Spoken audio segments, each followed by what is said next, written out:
Shalom, welcome to Eretz Israel. One of the principles that the great master, the Rambam, teaches about the coming of the Messiah is he is a man who must wage the wars of God. Now, what are those wars?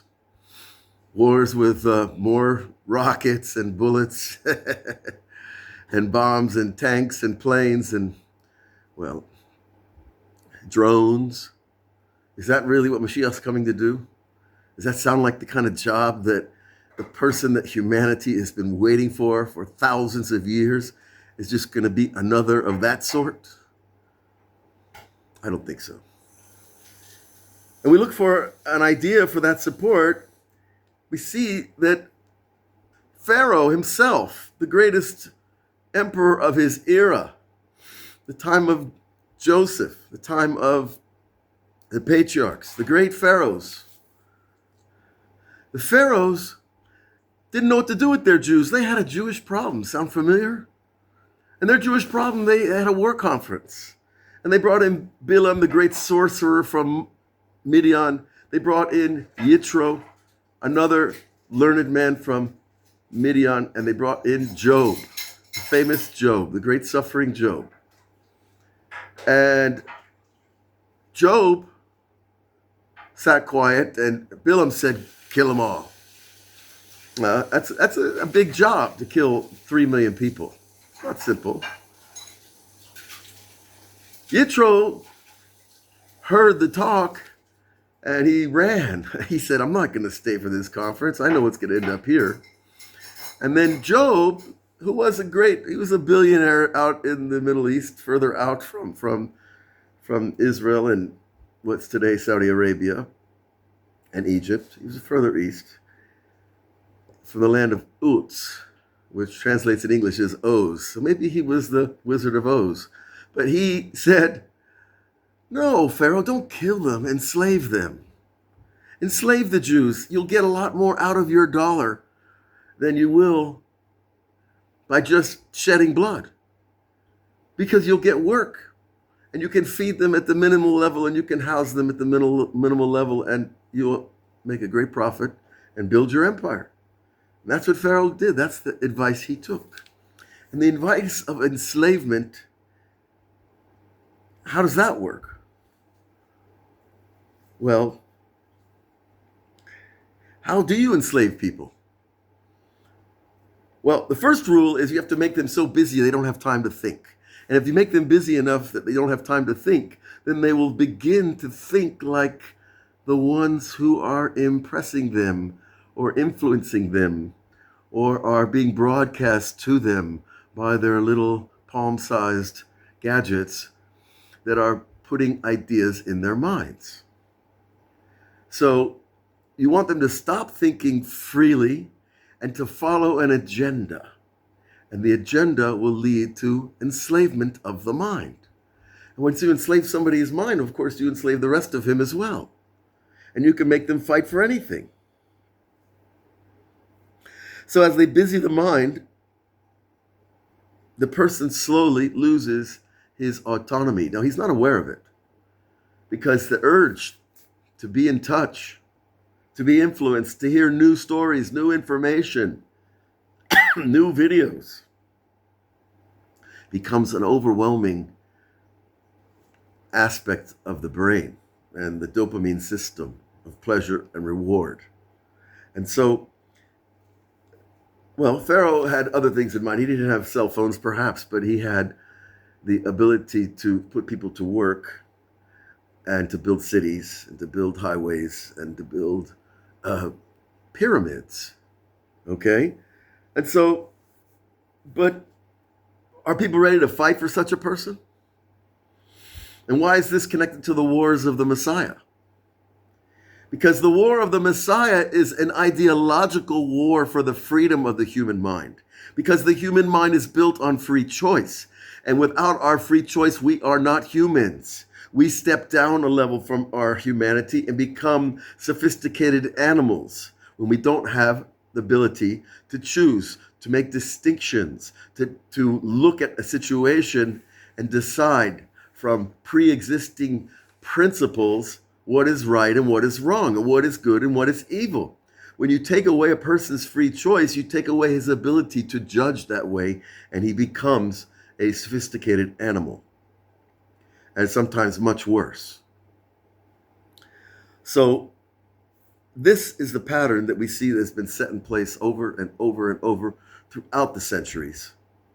That the masters have used people to kill people, but the real goal is enslavement, to extract their labor for the cheapest price possible. You see it wherever you've seen slavery throughout all the modern empires, the Ottoman Empire, the empires in China, the empires, of course, well, maybe in the south of good old Dixie, people were still enslaved. And, well, how much their free choice was abolished depends, again, on the foresight, I suppose, and the leaders, the emperors that rule those people.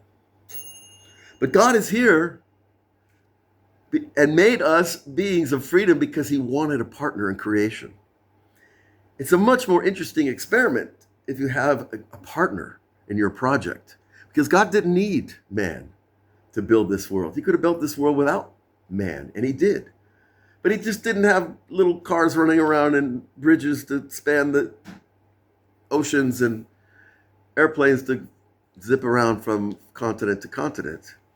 And he didn't have people to sing him songs, and he didn't have people to dance with joy at the beauty and the awesomeness of creation. So God wanted a partner. And to be a partner, you have to have free choice. So once you obliterate free choice, you obliterate, as we said, humanity, you obliterate your ability to serve God the way we were created to serve him, as a partner in creation. So the ideological war is the war for our free choice itself. And how do you convince a human being to give up his free choice? Well, you don't. You brainwash him into believing what you want him to believe, and he believes that he has free choice to choose that. You can't be confrontational with your ideas about free choice. What do you need free choice for? You're going to follow Pharaoh. You're going to follow the president. You're going to follow the dictator.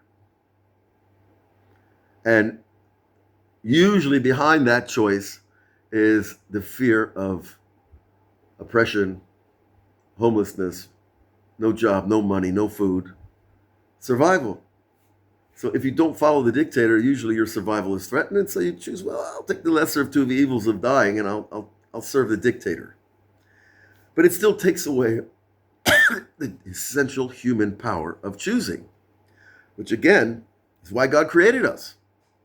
And it's our gift, and if we lose it, well, this is really why humanity has been waiting for Messiah, not just the Jews. The Christians have had their Messiah concept for close to 2,000 years. And of course, the Muslims have their Messiah complex, which actually they say that there's somebody down sitting underneath Gaza, 10 stories down in some bunker, that believes that he's the Islamic Messiah, the 12th Imam. Okay, whatever he wants to believe and what his followers believe, what does that do for us? Well, we find out that the reason that we're at war in the first place, the ideological grasp of freedom, it pushes people to believe or not believe that there's a God behind the story when it comes to the Jews.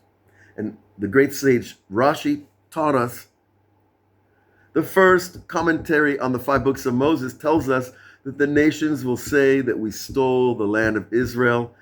And God says, no, they didn't steal it. I gave it to them. And there is the friction of the question that has motivated man towards Jerusalem, always sending the army towards Jerusalem. Is this promise real from God, or is it just man-made? And that's where our free choice really begins. Do I believe the Jews have a right to the land? Or do I believe that anybody who fights can get the land because they want it? Because if they believe that, then they believe that they're more powerful than God's promise, which means that their concept of God is very limited.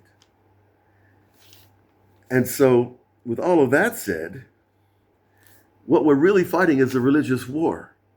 But the world doesn't feel comfortable with those definitions. It doesn't feel like a religious war. Nobody's running off with crosses on their horses and fighting the Seleucids and the Ottomans and all the other empires that separate Europe and the Middle East. And no one's holding up crosses and swords and sickles, representing the Muslims and the Christians. Certainly nobody's holding up Jewish stars, except the ones on the sides of the F-16s. However, why doesn't the world want to call it a religious war? The Arabs, I've been in cabs, in coffee shops, and every time I ask them and talk to them about it, they say, of course it's a religious war. They laugh at us because we don't want to call it a religious war. Because if we have to call it a religious war, automatically it calls my irreligiosity into the equation. And the American idea of freedom of choice, freedom of religion, also includes the no religion choice. And the no religion choice is the default option to push God out of the equation of life. And it doesn't matter if you're religious. No, it matters if you're religious. It doesn't matter whether you're Christian or Muslim or Buddha or Hindu or whatever you are. If you just don't want the religious concept there, what you're really saying is, I don't believe in God's presence in the affairs of humanity. Now, you're allowed to have that. Well, I'm trying to avoid using too negative a phrase, but you're allowed to have that kind of atheistic thought.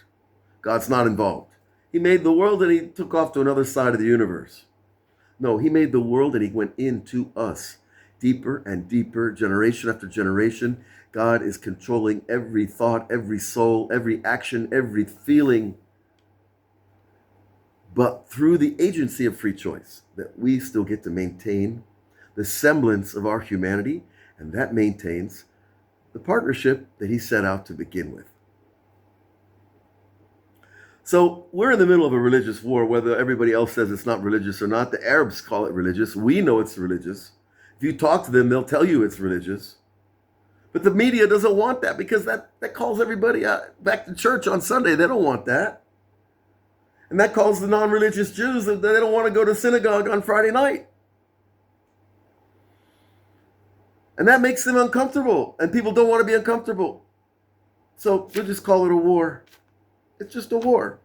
They want the land, we want the land. We say God promised us the land. They said, no, it's our land. So it's all, again, back to, did God promise or not? Or does his promise hold even if I believe that he did? Maybe it doesn't hold. This is the war of the Messiah. This is the war for the heart of mankind. This is the war for loyalty to the high, unique, individual, eternal being that lives inside every living thing. And not just in a prayer book on Sunday morning, or on Saturday morning, or on Friday morning. And not when we do our little religious functions are we limiting God to those places in our life. The great Rebbe of Kotsk said, where is God? Where is God? The biggest question any kid in college philosophy or religious studies class, where is God? The Kotsker said, where you let him in. You get to set the boundaries of your relationship with God. The more boundaries you remove, the more places you let him into your heart, into your mind, into your business, into your bedroom. That is the way God wants to spread through humanity, because it's happening with human choice. And we're going to end this discussion now with an idea. How do you bring glory to somebody? Let's say you're a football player and you love your coach and you want to bring glory to the coach. You want to make the coach feel so grateful and proud of you, the football player.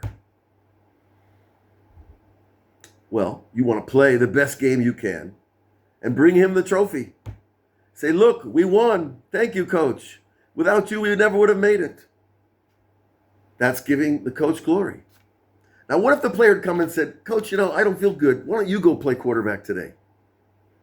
God, why don't you take over?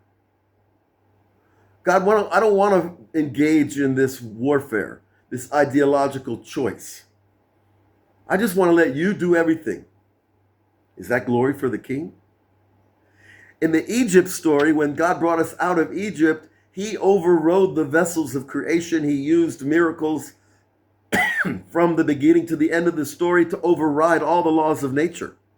Now he says, no. I took you out of Egypt, overriding the laws of nature. Now we're going to let you, man, you, every Joe Greenberg, every Sarah Chaim, every Jew and every non-Jew gets to choose. Not be forced to leave Egypt, but rather to choose how you want to reveal God in your life. And that is the glory for the king when his own creations take over the kingdom with righteousness, with kindness, with patience, with faith, with justice, with loyalty. That's the greatest glory to the king. Not when he overrides creation and makes everybody look, wow, look what he just did. He just split the sea. He just turned the Nile to blood. He did all these things. No, now it's all hidden. It's all hidden in order that we can choose to reveal it in our lives. And that is called maturity. And that's the difference between being a child who came out of Egypt and being an adult who brings the glory back to the king in his capital city, Jerusalem. And the war is not over, this ideological war, and it will end at the footsteps of Jerusalem. You will see where it goes. And we will be there. And we will be talking about it. And we will bless you with Shabbat Shalom, a great peace in your heart, a peace in your mind, that we are part of something so great we can't even reveal it all at once. It takes 1,000 years just to reveal all this information. God bless you all. Shabbat Shalom. We'll see you again.